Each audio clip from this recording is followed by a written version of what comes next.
Tamara, you can go ahead and start the camera. So my name is Craig Weiner, and welcome to Transformational Dialogues with Charlene Ray. And tonight, I want to make sure and get the wording correct, but I lost it now. So we're really going to be at that place where spirituality, psychology, and poetry meet as a way to really look deeply into these challenging times. So we're going to begin with a little ceremony that Charlene's going to lead, and then we'll begin. Okay. Yes, we're going to start with a demonstration of what I mean by the topic. So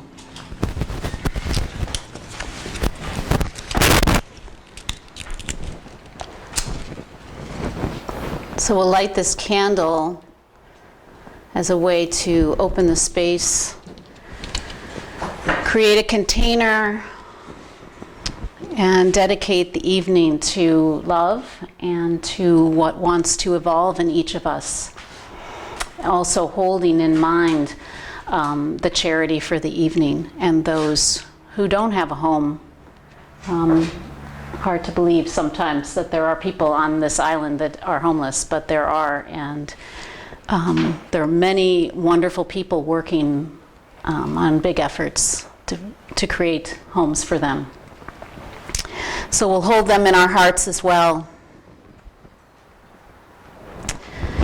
And I'm going to read a poem that inspired the evening. And after the poem, this is all part of this ritual, I'm going to ask you if you would be willing to close your eyes for a little centering.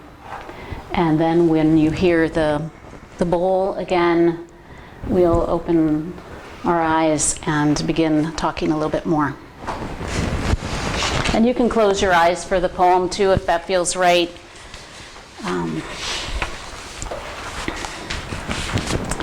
This poem is a ritual to read to each other by William Stafford. If you don't know the kind of person I am, and I don't know the kind of person you are, a pattern that others made may prevail in the world. And following the wrong God home, we may miss our star. For there is many a small betrayal in the mind, a shrug that lets the fragile sequence break, sending with shouts the horrible errors of childhood, storming out to play through the broken dike. And as elephants parade holding each elephant's tail, but if one wanders, the circus won't find the park. I call it cruel, and maybe the root of all cruelty, to know what occurs, but not recognize the fact. And so I appeal to a voice, to something shadowy, a remote, important region in all who talk. Though we could fool each other, we should consider lest the parade of our mutual life get lost in the dark. For it is important that awake people be awake, or a breaking line may discourage them back to sleep. The signals we give, yes or no, or maybe, should be clear. The darkness around us is deep. For it is important that awake people be awake, or a breaking line may discourage them back to sleep. The signals we give, yes or no or maybe, should be clear. The darkness around us is deep. Thank you. So if you would close your eyes for a moment, or just let your gaze go downward. Just taking a moment to notice your breath, what it took to arrive here this evening, perhaps the kind of day that you had. Just allowing your breath to let that go so that you can be fully present in this moment.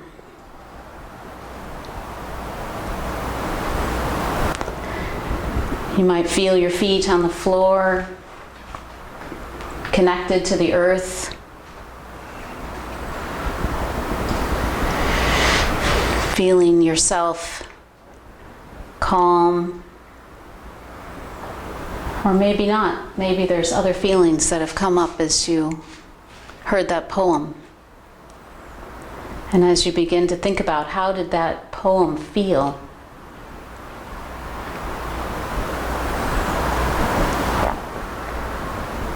and just allow your breath to bring you present, more and more present with each breath.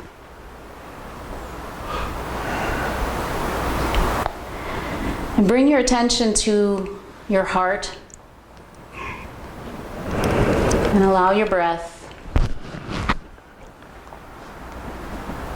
to fill your heart space, and check in on your heart. Is it open? Is it closed? Somewhere in between?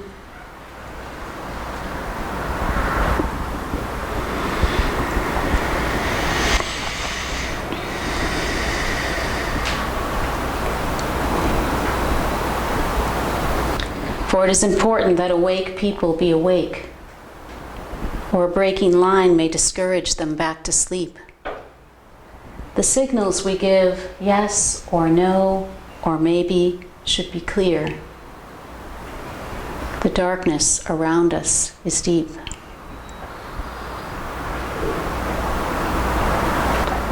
Allow your heart to feel those words and to feel, who do I have to be in these times, in this world?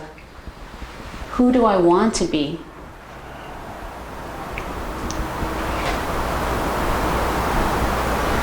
Knowing that who you are already is enough.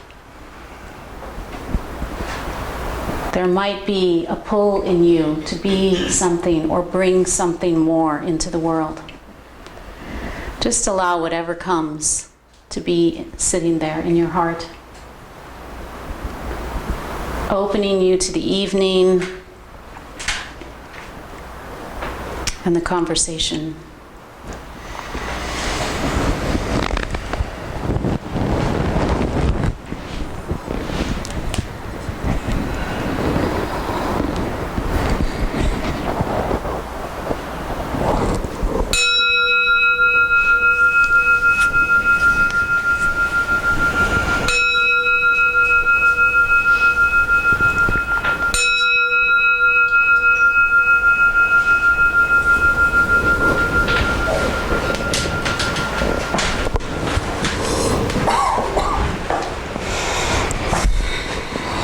Lovely, thank you. Mm-hmm. It's always a beautiful thing in the midst of the day to stop and pause before the next step, so thank you. Mm-hmm. So I'm going to let Charlene weave some of her history together for you that know a little bit more, or a lot about Charlene, and kind of fill in those gaps. But I think each of us that lives on the island here kind of watches things and people, as we all do. And we watch people change and emerge, and we think we know, but we don't really. And I just, the part for me I had known about of Charlene, most specifically when I worked here on the island and she worked at the Bayview School. And I knew the difference she was making with the alternative high school that used to sit across the field. But she didn't really catch my attention till I started to hear about the rites of passage work that she was doing. I mean, I kind of knew a little bit, but when I started to hear about that really sang in my heart. And I watched some of the kids come back, and I watched the graduations of teens having the opportunity to have that kind of rites of passage, and ceremony sits very dearly in my heart. So it was at that time that then I got very curious about what Charlene was doing. And it's taken a few years to have her now as a dialogue. So I put on these dialogues mostly for me. It's how I get to have more time with people that are kind of on the fringes of my circle. So you get to be guests and come along for the ride. And it's my pleasure to share her with you. And now I get to find out more about Charlene and her journey in the community here as well. So I'm going to let you do that, if that's okay. Okay, sure. Yes, I can introduce myself really based on the topic. So psychology is one of the words in the topic. And I'm a social worker. I have a master's in social work by training, and I've been mostly doing school social work. And as Craig said, a big portion of that here on the island was at the Bayview School, where I worked for 12 years with the young people there. And still, just hearing you talk about it, I was like, oh, I missed that. But it was a beautiful time and a place where I got to develop the rites of passage work. And I'm still doing social work in a private practice, and I work for Island County, actually, and many of you may not know that we have a lot of great programs in Island County, and I supervise a school-based mental health program and other programs that still work with kids, and we're still doing different forms of rites of passage. But rites of passage is something that is near and dear to my heart, and it is a blend of the other spirituality. Certainly is a piece of that, even though it is, I've taught it as a life transition, a way to mark that place of moving into adulthood, specifically at Bayview, although I do rites of passage for adults now too, and marking different points in their lives. And one that I've been particularly working with a lot is the end of life passage more lately. And I teach a vision quest on that, on looking at living and dying. And as far as spirituality, also I just have woven that into my counseling work ever since the beginning of getting my degree a long time ago. And recently I've been in a seminary program and completing that in June, so I will also be an interfaith minister. And again, it's also another way of weaving together the psychology and spirituality. And I've been a lover of poetry since a little girl. Not writing a whole lot of it, but reading a whole lot of it and using it as an invitation to reflect and to move inward. The young people at Bayview loved the poetry. It was so surprising to me and amazing to me how much they would tease me about it. They would be, oh, not another Mary Oliver, oh, or Rumi again, but they would love it. And then if I didn't do it, they would be like, what, no Rilke today? So it got to be very exciting. So I continue to weave it. You can ask people who work for me. I weave it into my work and into my practice. And I've really wanted to come this evening to talk about this topic because I feel like it can be a practice for all of us. It's not something that happens in the psychotherapy office. It's spirituality and psychology and poetry are the way of life, and we can weave it into our lives, and it weaves into our lives in ways that we wouldn't even imagine. So I'm moving right into the topic, if that's okay. But I'll just say a couple things about it, and then to start off, so just thinking about poetry, and I know some people don't like poetry, hard to imagine, but there are some people who don't like it. But I talk about poetry in a way that isn't just the Rumi and the Mary Oliver and the David White and the poems that many of you are familiar with, but poetry is also music. So most of us have had a song that we get in our heads that we can't get out of our heads, and that's poetry. Nature is poetry, right? These flowers, this beautiful day. So I look at it a little bit differently than just the words on the page. And the other thing about poetry that always helped the young people with it was when I would read a poem, one of the things that would happen is that they would be like, I don't understand it. I don't get it. And then it would be, well, how does it make you feel? Which is why in the meditation I asked you to look at how the words make me feel. How does it feel to hear this poem? And that's a whole different experience. And that they would get. They didn't need to understand or analyze the poem. They just needed to feel the poem. So I see that, it's been said that psychology is a language of the mind, and spirituality is the language of the soul. And I have seen poetry as a bridge between the two. That poetry will take us in the mind and in the soul. And there's lots of bridges, but that's one that has been near and dear to me and that I love to share with others.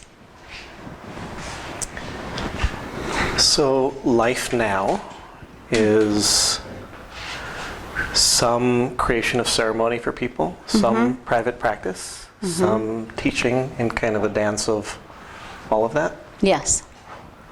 That is life now. It's a dance of all of that. It's a dance of saying yes to what I feel called to, ways in which I feel called to serve. I feel like my life is a service, and I want to inspire people to find what they love. So all of those things, the intention is to inspire people to find what is it that you love in your life, what makes you come alive in your life, and to bring that forward into the world. And that's what my life's about right now. And hopefully that's what this evening is about. And I hope to share some poetry that will hopefully inspire you. And we may have to go outside at some point. We'll just see how it goes. But we may have to. So I've noticed that in healing work, and probably beyond that, but in that world, we tend to attract to us for periods of time certain themes. Yes. So I'm wondering, given the work that you're in right now, what is the thematicness of what you're seeing out there and what you're drawing to you? And within that too, what are some of the greatest challenges, especially? Because that's normally the work of being in service, is people facing tough times and challenges in their lives. So I'm just wondering what you're happening to notice in this community at this time, if there is. Can we Yeah. have a poem to illustrate that? That's a good segue into a poem. Yes, it is, actually. I planned that. Yeah. All right. So for the poetry, if it feels right to close your eyes and feel the poem and take in the words. If not, that's perfectly fine. But this is what comes to me as you ask that question, and this is Rilke. You are not surprised at the force of the storm. You have seen it growing. The trees flee, their flight sets the boulevards streaming. And you know he whom they flee is the one you move toward. All your senses sing him as you stand at the window. The weeks stood still in summer. The trees' blood rose. Now you feel it wants to sink back into the source of everything. You thought you could trust that power when you pluck the fruit. Now it becomes a riddle again, and you again a stranger. Summer was like your house. You know where each thing stood. Now you must go out into your heart as onto a vast plain.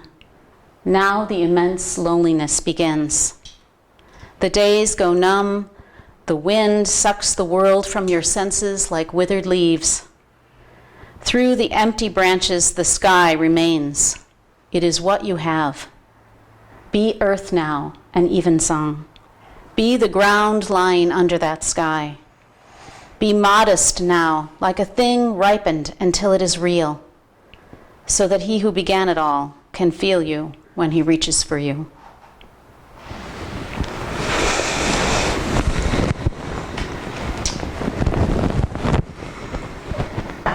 So the reason that comes to me as you ask that question, I think that a lot of people that I've been working with, and a lot of people who are working with others who are serving, have actually been a bit surprised by the force of the storm. That there has been a lot of change and shifting and turmoil, and in people's individual lives and in the collective. And so I think that the themes that I'm seeing are just the crisis is one. Lots of people in in different kinds of crises, whether they're the existential crises or the relationships or the overwhelm of the, of the world. And the question has been how to be that stillness, how to find that stillness, and to be able to stay centered in the midst of it, and to teach people. And there are lots of tools out there to do that, but to help people to stay in that and find that still place, so that the world can be stormy, your life can be storming even, but you find that deep center. And what's come along with that crisis is a lot of grief work. There's a lot of grief, and for all sorts of things, lots of losses in people's lives, and then many people leaving the planet that people are feeling the grief of, not just humans but species and other. So those have been some of the things that come to mind as big issues. Yet it's also a very hopeful time, where a lot of the shifts and changes that are happening, and a lot of the force of the storm is for the purpose of raising us up to the next level. And I think people are also feeling that too, and waking up and wanting to do what's needed to stay awake. As you're starting to work with people that are leaving, mm-hmm. How does that change or influence the work that you're doing with what would be the daily work with people, the relationship work, the finances, the normal stresses of daily life that we all feel in different ways, but having the perspective of now working with many people at the end of the life, does that influence your other work that isn't with those that are dying, and how? Mm-hmm. I think that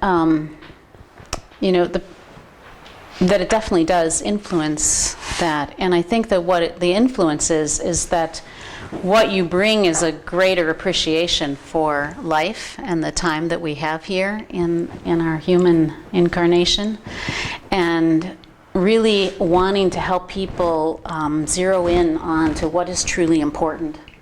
What is it that they want to do, and who do they want to be in this short opportunity that they have to be here on the planet? And I think that's what we can lose sight of, is there can be that sense, and I certainly, teenagers are in a different phase of life where it feels like it's forever, right? It's endless. I've got, so many years, but as I work with people who are older, becomes a knowing, as you move into that stage of life, there's a knowing that this incarnation is, finite, and I want to, the bucket lists and all the things that we talk about. There's things that we want to do, but even deeper than that, there is this core of who do I want to be? What's the legacy that I want to leave? And that's what's been coming up so it's even, the finances and the different things that we talk about are one level, but most people want to get down into, I want to leave something that's meaningful. And those, that always comes to things like love, or, kindness and love, or they want to do something that makes a difference for the planet, or for, so that it feels like they've given of their essence. It's something that's very, very core and beautiful. Is it possible to really bring that essence to those that aren't there yet? In other words, we get there, yes. We see that, it's present for us. Is it possible for us to really learn that before then? When we are, well, if not teens, I don't know if it's possible then, but having teenagers, but I'm kidding. But in that earlier stages in life, how do we really bring those practices of knowing that there's not infinite time, and bringing that sense of gratitude and practices? And is that something that's part of your personal practice that you teach, just kind of, and maybe that is part of the poetry and the heart of that?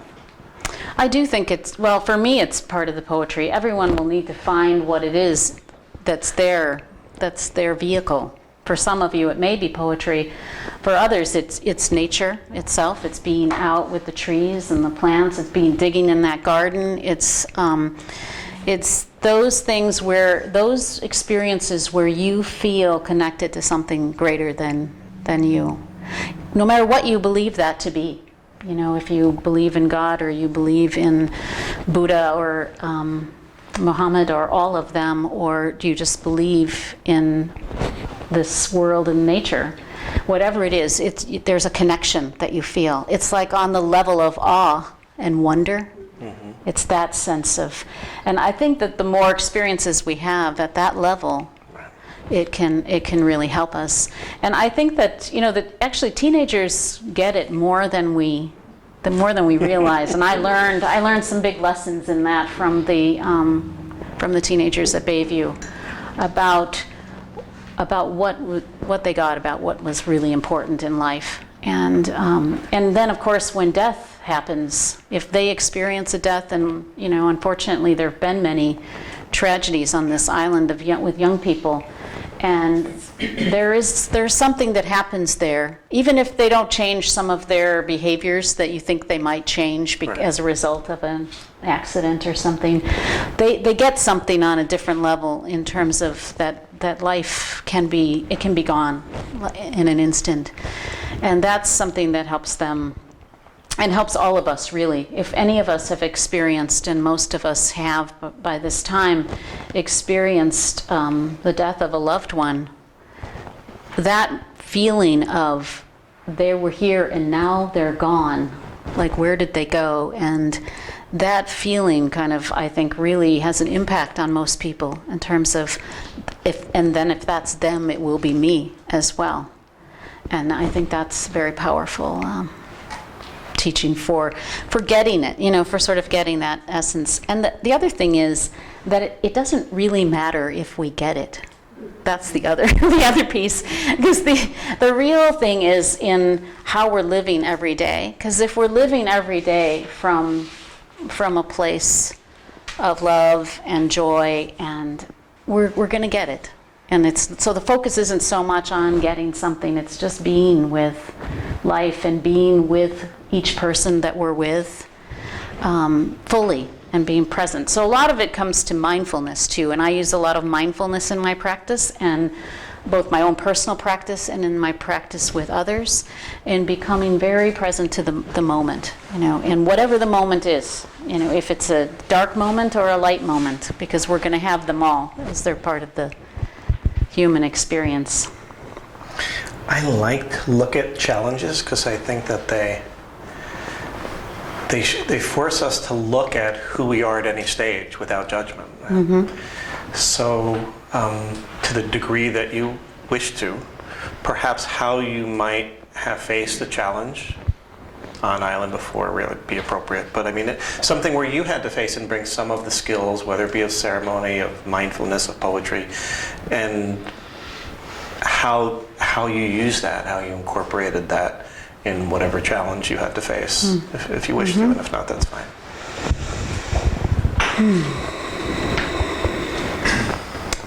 Well, the one that's really coming forth that I feel like I want to talk about is a challenge in some ways, and in some ways it's just life. But the thing that's coming to me is being present with my mother in her dying process. And what was challenging about that is, it's challenging to be present when, anyone is dying, but to be present for, my mother and I were very close, and I talked to her most days of my life until she died.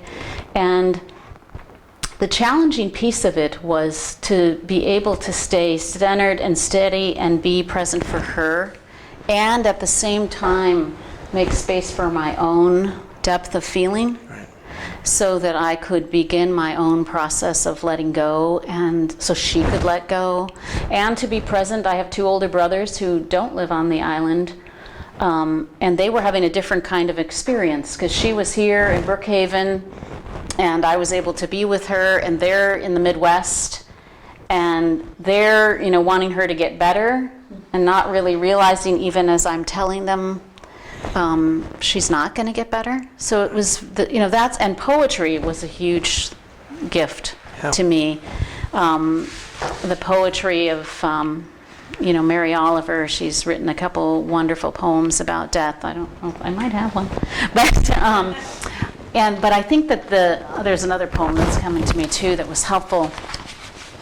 But I think that reading it myself was, and then reading it to her.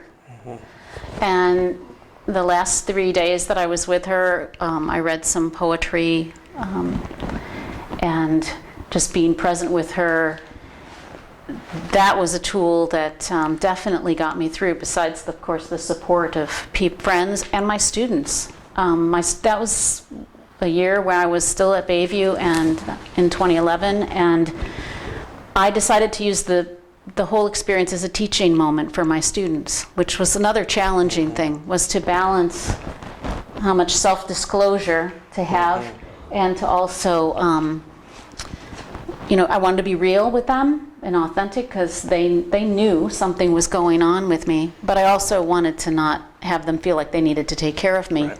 But also allow them to take care of me a little bit, because it was useful for them in their growing and development. So I shared the whole story with them as she had cancer, and so we went through a whole journey that school year. And so that was very powerful teaching for them. And one of the things my mother got was a book from hospice that some of you are familiar with. It's a little blue book that's written by a hospice nurse about the dying experience, and it does a beautiful job of explaining it. And she asked me to read it to my students. And so I went to school. This was just a couple days before those last few days when she died, and read that book to my students. And they were amazed. No one had ever shared with them what happens in the last months and weeks and days of life. And they just were amazed by that and so grateful, to know that.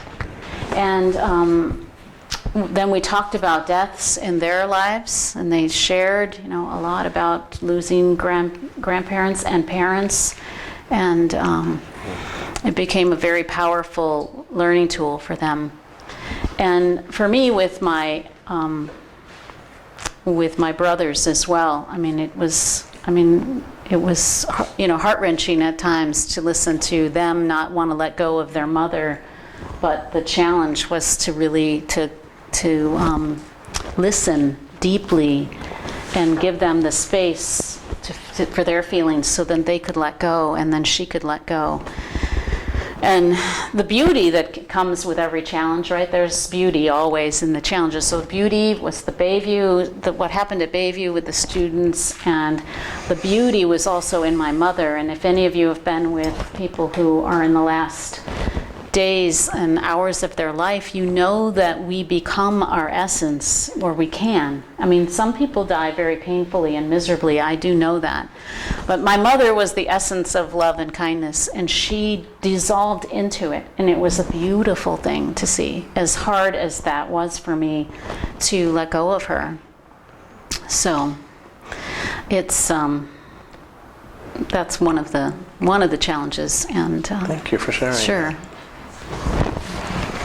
It makes me think of a poem. Let's see if I can find it, if that's okay. Of course. I think tonight you don't need to ask that again. Okay, good. I can do whatever I want. Yes. Not that you can, whenever, but tonight especially. Well, it's actually, this one is not about death, but I always like to include it because it's really about life, and it's about it's one that probably everyone here knows. It's such a popular poem, but you can never hear this poem too many times. This is The Journey by Mary Oliver, and most people know it, and I'll read it, and then we maybe can say something about it. And when you hear it this time, really pay attention to how you feel when you hear the poem. One day you finally knew what you had to do and began. Though the voices around you kept shouting their bad advice, though the whole house began to tremble, and you felt the old tug at your ankles. "Mend my life," each voice cried. But you didn't stop. You knew what you had to do. Though the wind pried with its stiff fingers at the very foundations, though their melancholy was terrible. It was already late enough and a wild night, and the road full of fallen branches and stones. But little by little, as you left their voices behind, the stars began to burn through the sheets of clouds, and there was a new voice, which you slowly recognized as your own, that kept you company as you strode deeper and deeper into the world, determined to do the only thing you could do, determined to save the only life you could save.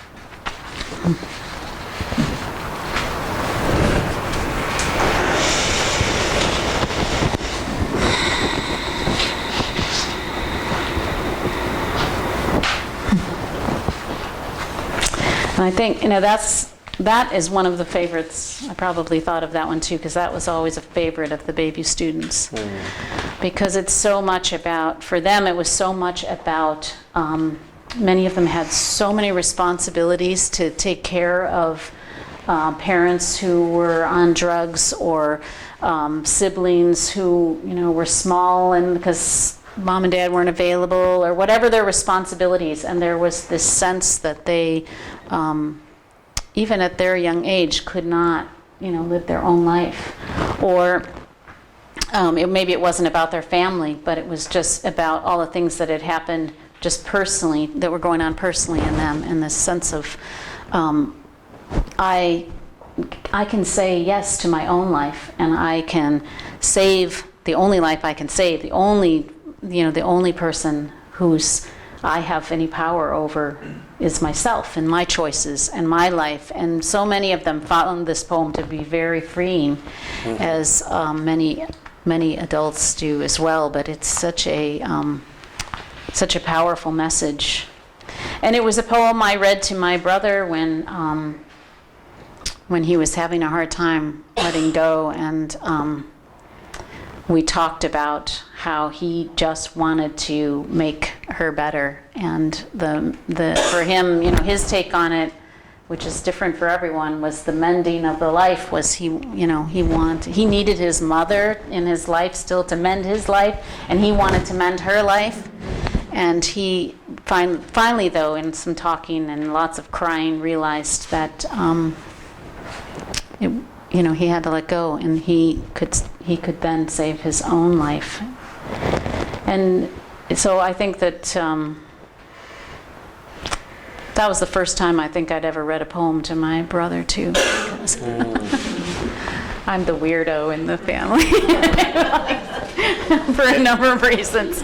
But anybody else? Anybody else a weirdo?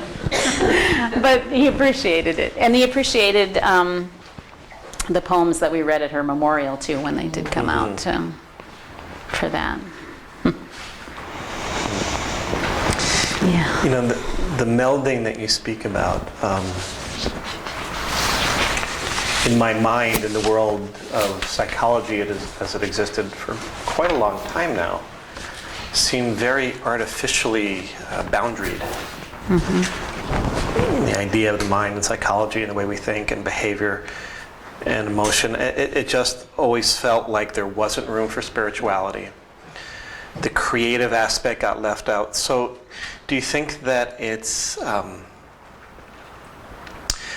is there a change afoot on a professional level, and where it's more okay now for spirituality, for poetry, for even ritual, for many of the things that you've stepped into? Do you see that in a bigger whole, kind of at least in our culture, or professionally? Is there greater ease to be able to bring some of these diverse elements together now? Is it, just curious what you're seeing. I know from my perspective, but I'd be curious to hear from yours. I know you're a bit of a renegade doing it anyway, but I'm just curious what you're noticing. Well, I was a renegade doing it back in the 80s when I was starting, and there weren't programs in, depth psychology and transformational, transpersonal psychology, and there weren't as many of those. So there are many programs now, and some of you I know have degrees in different types of psychology where spirituality is a piece of it, and even mythology and other things that were really out of the realm of psychology for a long time because they weren't scientific, right? For a long time, psychology needed to be science, and so I think that that's one thing, is that the programs themselves some of them have changed. Now I have a student working with me right now that's in a more traditional school of social work. I think there's less still in some of the traditional schools. I think there's some opening for bringing it in, but it won't be taught to you. From her experience, she hasn't had any of that taught to her. It is who she is, so she's bringing it in herself, and there's no accident that I ended up her field supervisor. So to help bring that forward more, but in practice, there are many therapists and spiritual counselors, and it's either coming where therapists who are trained more traditionally are bringing in the spirituality, or there's spiritual counselors and spiritual directors and coaches who are bringing in blending the psychology with their spiritual training. So I think that it's very exciting that there's more. You could probably find someone who would, if you were going to work with them, that was doing any combination, that you were exactly what you were looking for. You could find it out there. And I think that most people who are in this field and in this world know that these things have existed together forever, right? But sometimes it takes science a little bit longer to realize that it doesn't have to be like a proven, and then some things are even proven after a while. They find science proves it, but I think that it's more of there's just such a huge opening right now for all of it, which is really delightful, and even bringing it into places a little bit that are, more traditional, like county government, which is one of my specialties. School districts, that's something I like to do too.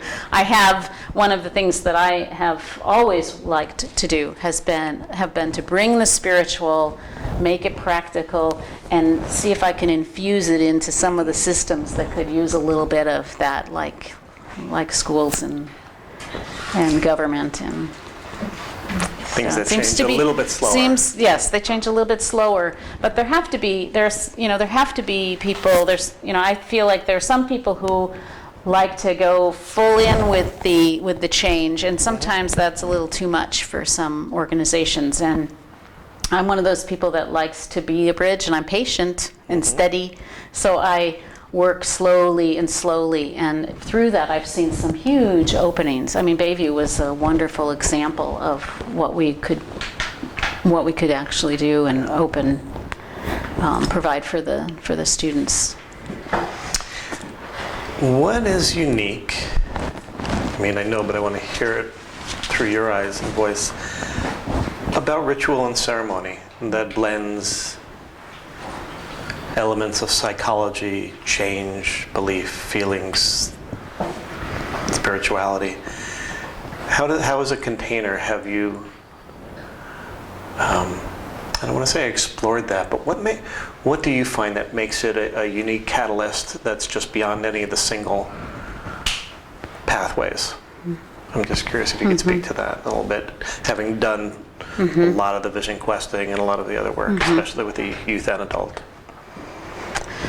Yes, well, there's something very powerful about marking a transition, a challenge, a situation with a ritual or a ceremony. We've been doing it forever with baptisms and marriage and graduations and confirmations, and we do it in our culture. There's lots of ways that we mark things, and they're very powerful ways of saying, this is important, this is significant, pay attention. And that's what we can do on a daily basis with smaller rituals and ceremonies to help us to pay attention, to be present, to become more mindful. So for my own life, every morning is a ritual. And many people have morning practices or evening practices, and those are your rituals and your ceremonies where you mark the days of your life, which is very important. And it can be as simple as lighting a candle. It can be as elaborate as, if you have calling in the directions, or, setting stones and doing all sorts of things that people do. And most important thing about ritual and ceremony is that it's meaningful to you, that it connects you to whatever you feel connected to or want to be connected to. And I think that it's also powerful in the work if you're doing, with psychology or spirituality, like in the group. Ceremony in the group is very powerful, to be witnessed by other people and to be in the company of others, the support and the love of others. If any of you have ever done any group work in a group around ceremony, I think that can very much just really ground and integrate something, and integrate whatever you're working on in your body to experience it in that way. So there's so much I could say about ritual and ceremony. I just feel like it's a part of daily life, and we do, eating is a ritual. I mean, we have so many rituals. The more mindful we are, the more present we are to our lives, the more everything becomes a ritual and ceremony. And Thich Nhat Hanh, who's a Vietnamese monk that some of you may be familiar with, pretty much everything is breathing is a ceremony, right? The breathing in and out is a ceremony. Life becomes a ceremony. I want to give you a little bit of space to go wherever you'd like, whether with poetry or something else. I want to make sure that you speak whatever else you need to. And soon we'll be opening it up to questions, but I just want to give you some room to play.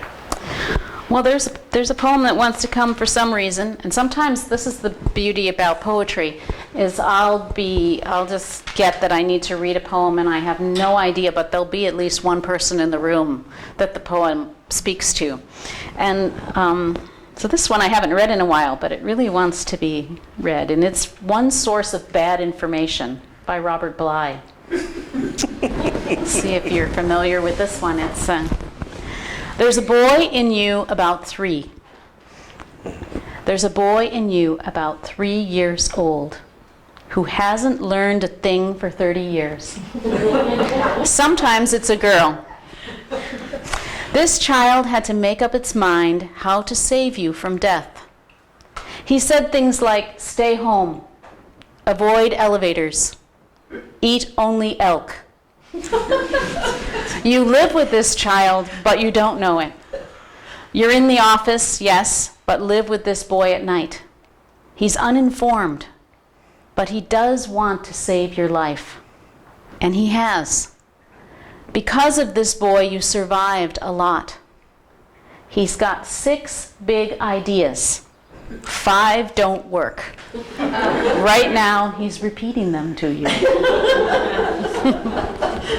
Very good. So a very funny poem and a very powerful poem, in terms of that voice inside, that voice inside of us. And so I might be working with someone or myself where there's a lot of this inner chatter going on, a lot of ideas. The mind is very active, and a lot of perhaps bad advice is being shared or critique. And one of the things that this poem, I might offer this poem in that moment, because one of the things it really does is it helps us see that voice inside of our heads has a purpose, or had a purpose, perhaps needs to be reassigned, new job. But it had a purpose, and it was survival, and it got us through. Most of us can remember all the things that the voice got us through.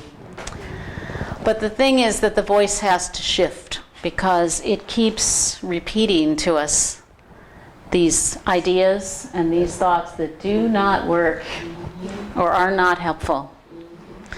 So this is a good example of a poem that could be offered in a session, and particularly, or in a group where we, where you know that this is a common. That's the beautiful thing about poetry. They have common themes, right? Everybody, we could hear a poem, and half the people in the room can be like, "Oh, yes, that's my voice in my head," and that's the thing about poetry. It is written in a way that it really resonates with so many people.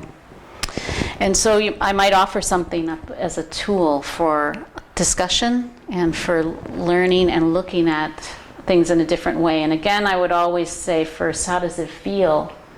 And for some of us, we can laugh at a poem like this because we get it, and the humor of it, it's good to laugh about it, really. And for some of us, it might hit like really in the heart, like, oh, I know that voice, I heard it all day long. So that's why poetry is so powerful. And everything about that is both, the psychology and the spirit coming together. Because poetry really is the language of all of it. It's our mind and our hearts and our spirits coming together. It's this, what Thomas Merton calls the hidden wholeness that we contain. And I feel like poetry accesses that hidden wholeness, even if we don't understand it, and sometimes especially when we don't like it. I have found some poems that I'll read and I don't understand, but it stirs something in me. Or if you've ever read a disturbing poem. This one I want to share. Let's see which one I want to share.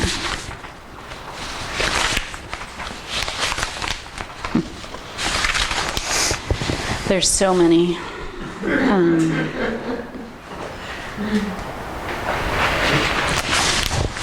This is another William Stafford poem that a lot of people know. It's called The Way It Is.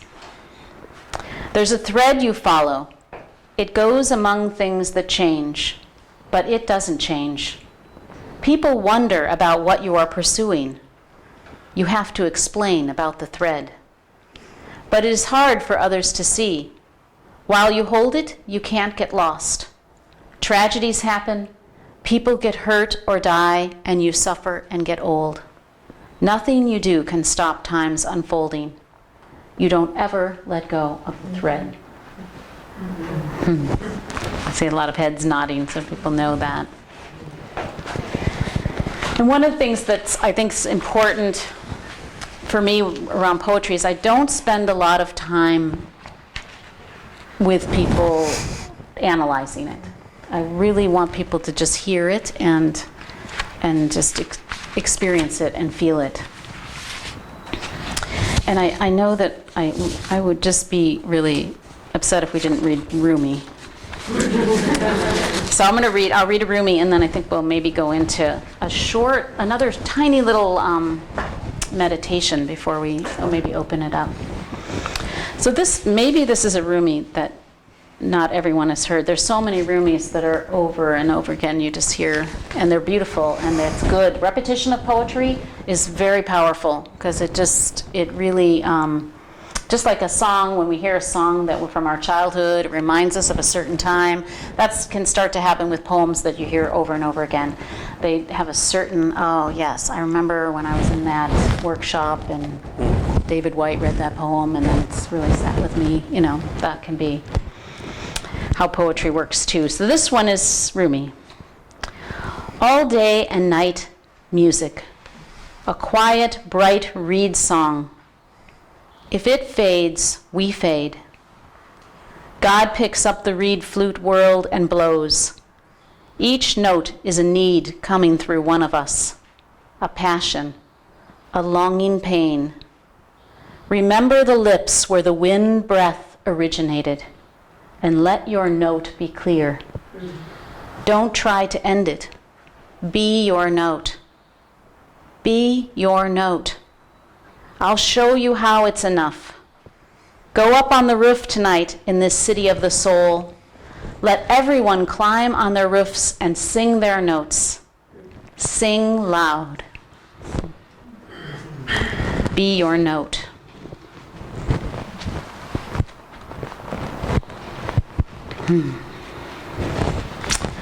So let's, if you will, close your eyes for a moment.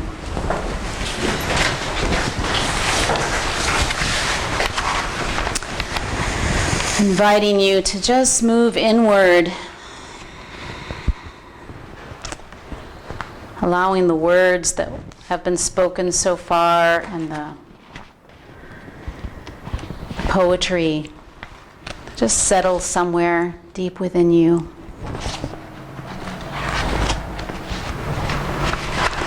Move back into your heart space. Just to do a little check-in, the condition of your heart.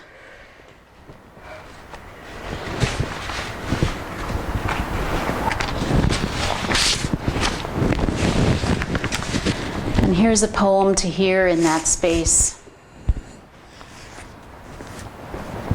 Do you know how the caterpillar turns? Do you remember what happens inside a cocoon? You liquefy. There in the thick black of your self-spun womb, void as the moon before waxing, you melt, as Christ did for 3 days in the tomb, conceiving in impossible darkness the sheer inevitability of wings.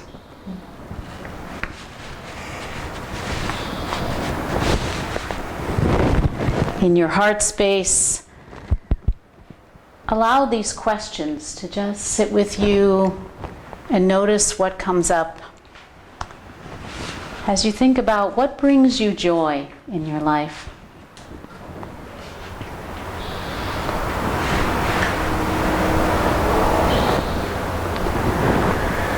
What troubles you?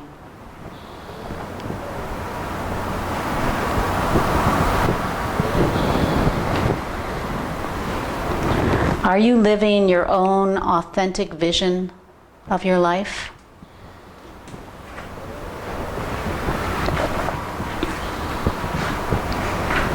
If not, what would have to change for you to do so?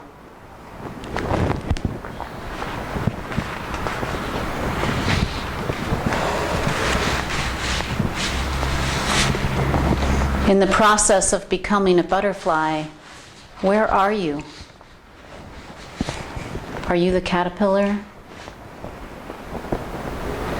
Are you the liquid in the cocoon?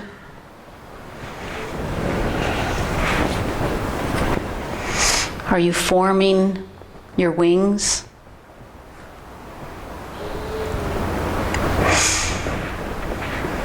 Are you bursting forward out of the cocoon into the fullness of your life?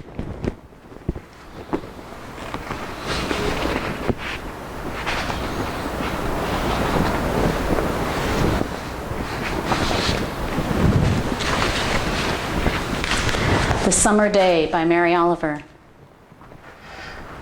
Who made the world? Who made the swan and the black bear? Who made the grasshopper? This grasshopper, I mean.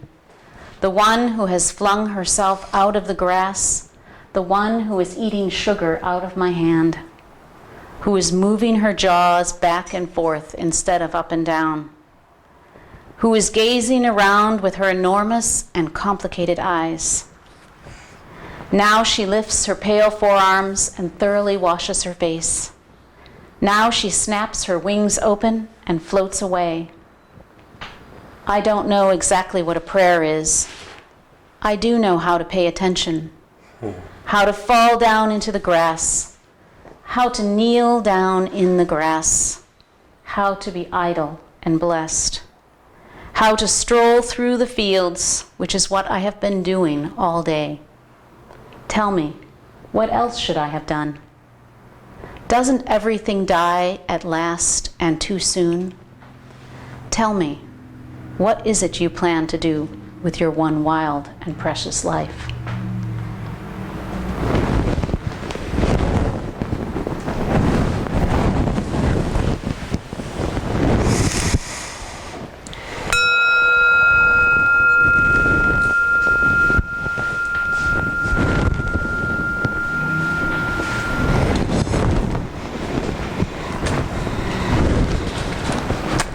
I think we're ready for questions, or unless you want me to just read poetry all night, which is delightful. I don't think there's a problem with that, but we do want to allow comments, reflections, questions. Yes. I have a question. How do you find your poems? Do you like pull out poetry books every night, or? I mean, That's a great question. Yes. Some of them come to you, but I mean, do you Yes. make it a practice to go seeking them, or? It's a great question. Well, I think initially I did a lot of seeking of poetry until poetry started seeking me. And I think there's a mixture of both. And I read poetry every day. It's part of my morning ritual, is to read a poem. And my evening ritual, I do a gratitude practice and then read a poem. And those are pretty random. I love there's something beautiful about asking for the poem that you need to hear, and opening, I've collected quite a few poetry books, and then, I find them, on the internet and from teachers and classes I'm in, and then I'll just randomly, pull one out and read them, but they come from everywhere. And organize them by author, topic, feeling. If I were to be that organized feeling. I have different, like this poetry, have different books of them. This one is in these poems are coming from my ministry manual that I've had to do as a final project. So that's been fun, because I've compiled about 50 pages of poetry for that manual. But otherwise I have the books organized by author. And then I have this book that is got some old, it's getting old now. This is from Bayview, because we made poetry books for those going on the rites of passage journey. So it was poems that we had used throughout the year. And then and compiled them in a book for them, and then they went on the journey. And a lot of them took these poems out on their Vision Quest, so on their 24 or 48-hour solo time. And the poems became an anchor to why they were there, and sometimes would keep them out there when they felt like they were afraid or some difficult things came up. They would turn to a poem. So it's really powerful. But thank you for asking. Anybody else?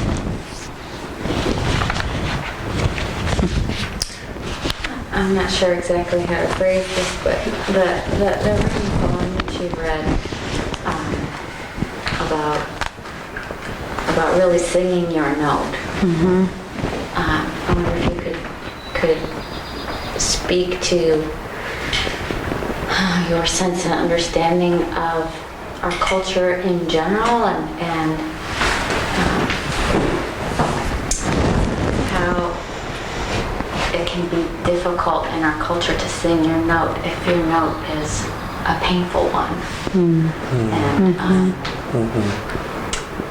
And where we are as a culture in being able to hear those painful notes. Yes, I can say more about that. I've worked with a lot of people who would probably describe their note as fairly painful to sing and express in the world. And I think that it's good to bring in, that brings us right full circle to the beginning. Around the darkness around us is deep, because the reality of singing our note in in a room like this, we probably would be pretty accepting of everyone's notes, no matter what they were like. But out in the world, it's more challenging. And so I think that in order to sing our note, especially if it's a painful one, I would want to hear more about what that looks like, because most of the time, for the speaking from what I know from the young people, the note was painful because it was different. It was going to go against something that the culture would say was acceptable or quote unquote normal, and so it would be hard to show up in that way. So the support of one another is a huge thing in that, I think. And many times other people who sing painful notes find each other, which is what certainly happened at that school and in other places where I've been, so they could support each other to bring that forward. And so I feel like the reality is we're up against some things when we're out there by ourselves singing a note like that. But if we can surround ourselves with support, with tools, with the confidence, that those are the kinds of things that will give us the confidence to move that note forward.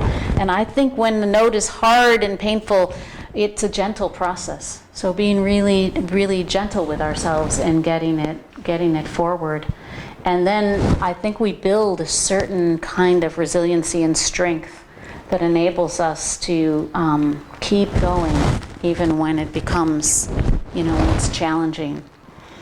And it's a lot of development on the inside, I think, before the note goes out, or as it goes out, and we might test it out a little bit, and it'll get, slammed, or something will happen, and then we pull in, regroup, see what we need to bring it forward again. So I'm speaking more about the process, but I want to acknowledge that it is often not easy to bring it forward. And I'd be happy, to speak with anyone more specifically about things too. I know some things we don't want to bring all of our personal stories out, but when we're, if there's anyone who wants to talk about it on a more individual basis, not in a bigger group, I'm happy to do that. Yes, I like that poem too, and and viewed from another direction, without hopefully taking the analogy too far, is that there, in addition to being uncomfortable about your note, perhaps, is the idea that those of us, or those people who have positive, strong notes, also benefit from learning how to listen to other notes. Mm-hmm. Exactly. Because in many, something I've learned is that I'm a very positive kind of person, but I find that the appreciation of my life and the positive parts of my life become even greater when I can listen to other notes, so that they do become chords. Because that's sort of push it too far, but it can be that way. It can be a cacophony of sound, but it can also make your note better. And so even people who have notes that they're uncomfortable with, that's also an important thing to share with other people. And if you get rebuffed, then you get rebuffed and you get hurt and whatever. But there's also a chance that kind of note is exactly what someone else needs to hear. So I kind of look at it that way too. It's not really a Pollyanna look. It's just more a case of you get more out of it too if you can listen to those other notes. I appreciate that, because we need all the notes, right? And each of us has come here with a unique note. No one has the same note as you. We all have, they're all needed to create whatever it might be, a cacophony, a symphony, whatever it might be. But that's the important piece too, I think, about that poem for me, is that all the notes are needed. And we do. I appreciate you bringing that forward, because we need to hear each other's notes, not just our own note.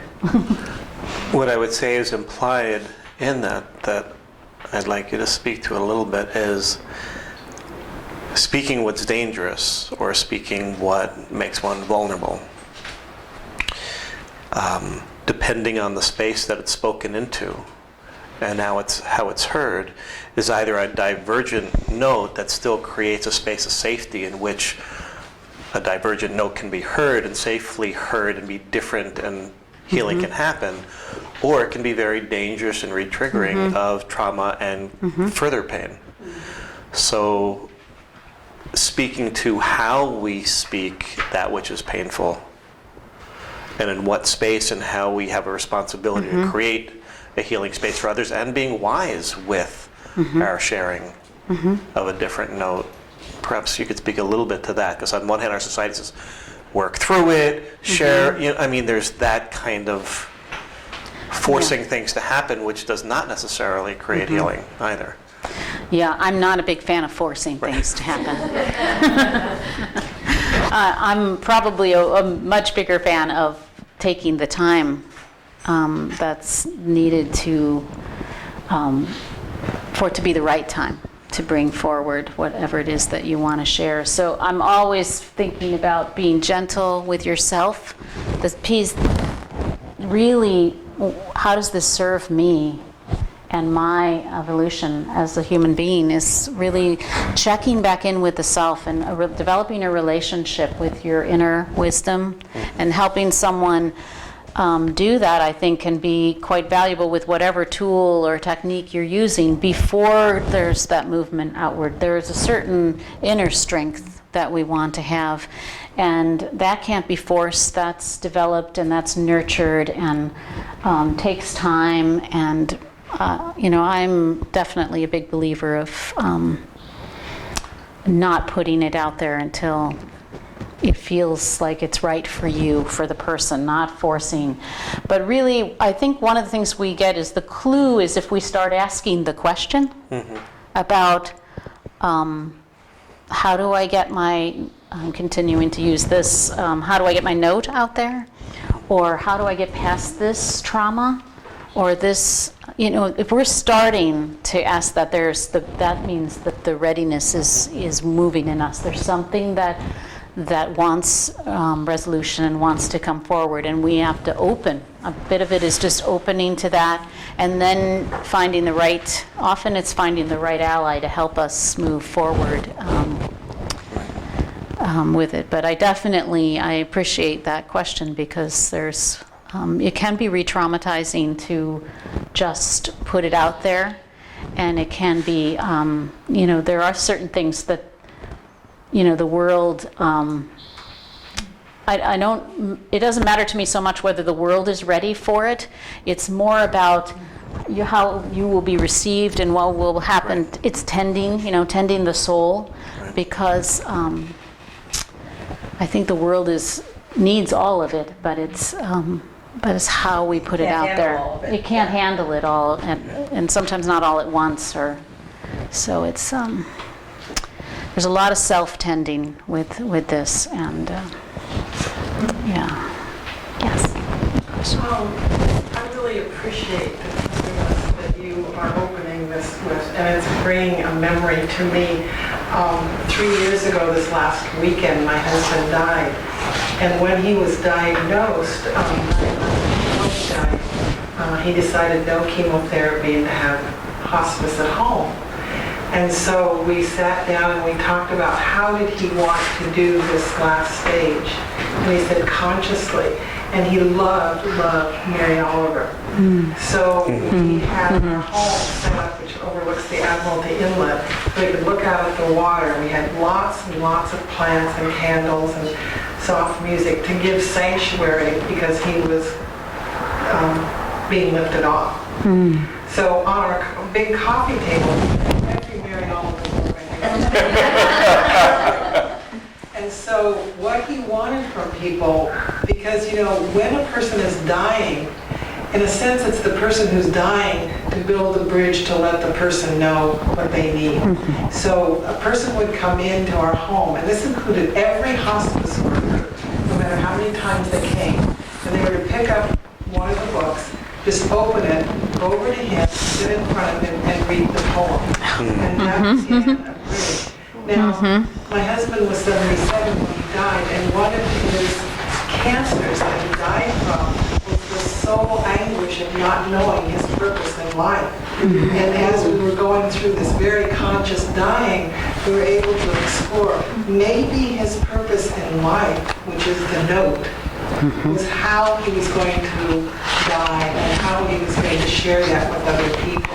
And that somehow settled in an incredible, peaceful relief. And so this is bringing What a all gift. of that. Thank you for sharing. Thank you. That's a gift for us as well. Thank you. Yeah. Was there another question? Actually, not a question. I guess I just want to reflect a little on when you were having a silent moment there, and I was reflecting on what brings me joy. And I was remembering when I used to live in LA many years ago. I'm also a clinical social worker, and I worked with young, with gang kids in residential treatment.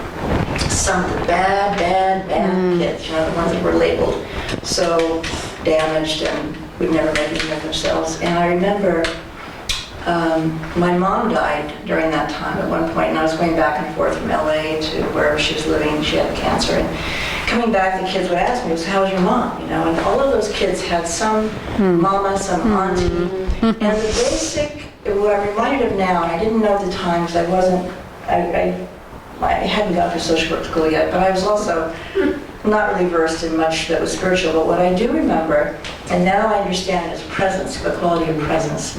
So I remember, and this is what brings me joy, and I miss it. I miss working with these kids. I remember when I would reflect back the basic goodness of this kid, no matter what they'd done, how bad they were, whatever their sentence was, and they got it, and there was that spark of aha. That I missed. That was my joy. That was the joy of my life, and I still miss working with those kids. I think back to those days. So I just wanted to reflect on that, and I appreciate the work you're doing. Thank you for sharing that. That's beautiful.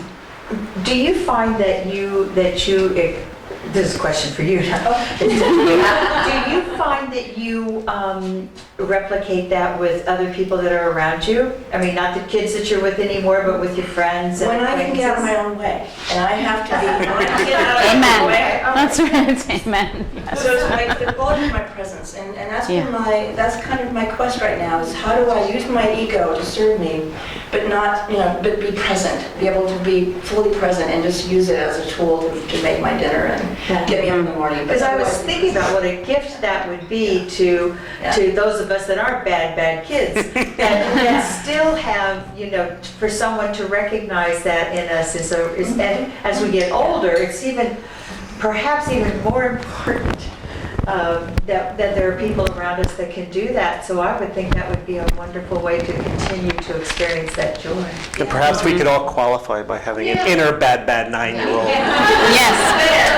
That's right. And that is the beauty of what we can do for each other.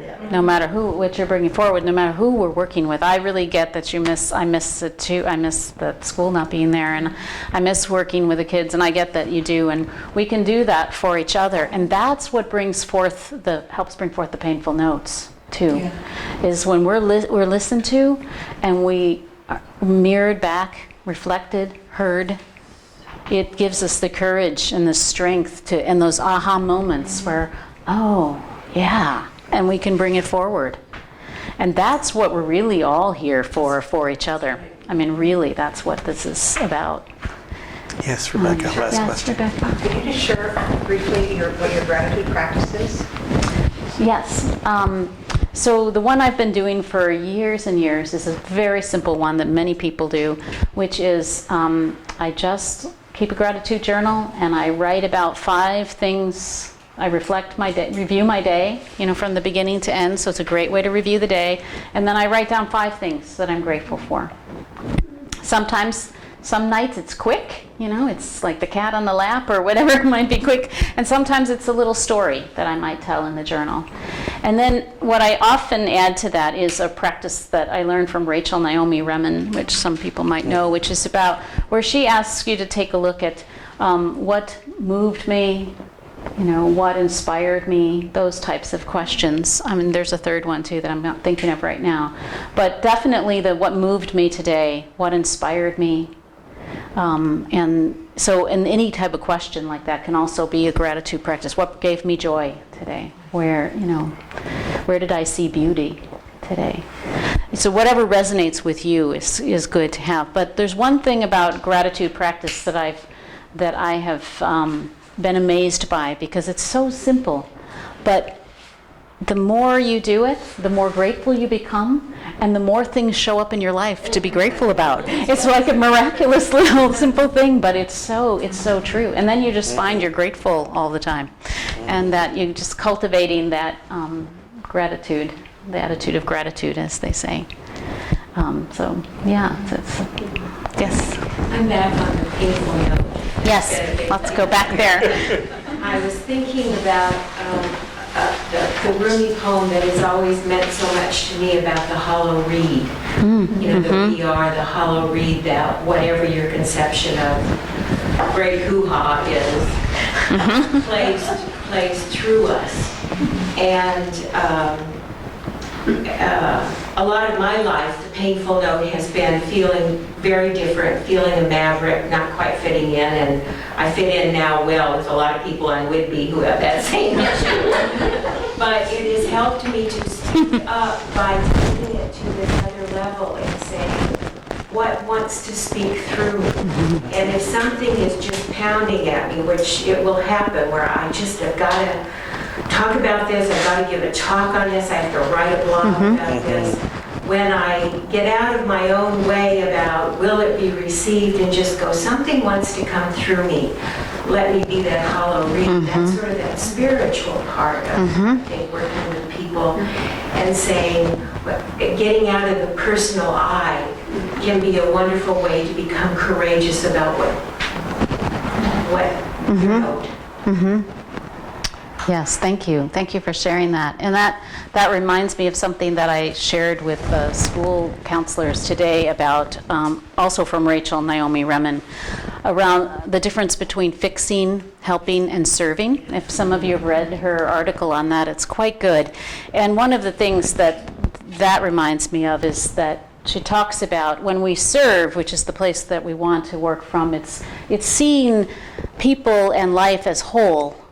And it's also, the work is done by getting out of our own way and becoming the hollow bone or the hollow reed for the work to flow through us. And service, we see, it's greater than us. It's us, but us as a vehicle for the work. Where we're fixing and helping, that's of the ego. That's that place where, and it doesn't really serve the person. So it's a beautiful distinction to remind ourselves of, and I think that no matter what work we're doing, we can be in that role of being of service, and we can be the hollow reed, as you've said from Rumi's poem, and the hollow bone for that work to move through us.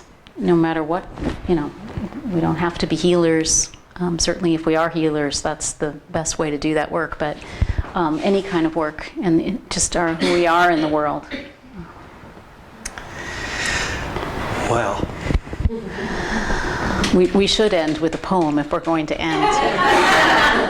if we must end, that would be the way to do it. So, If we must. will you be able to choose one? That is hard to. It's now that I'm hearing a lot of Rumi lovers and Mary Oliver lovers, so it's hard to choose. I think I'll end with Mary Oliver.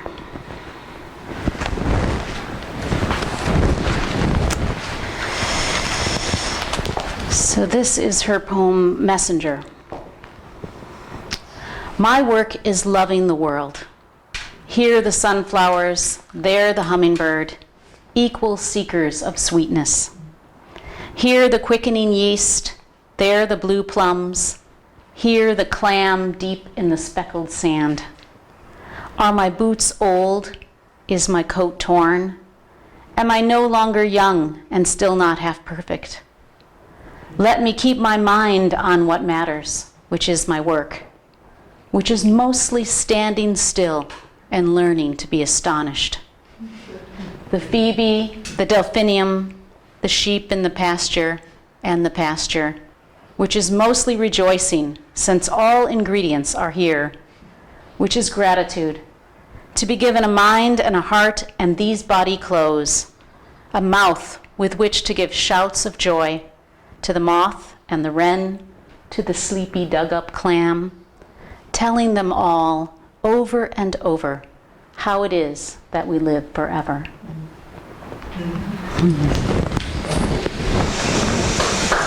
Thank you.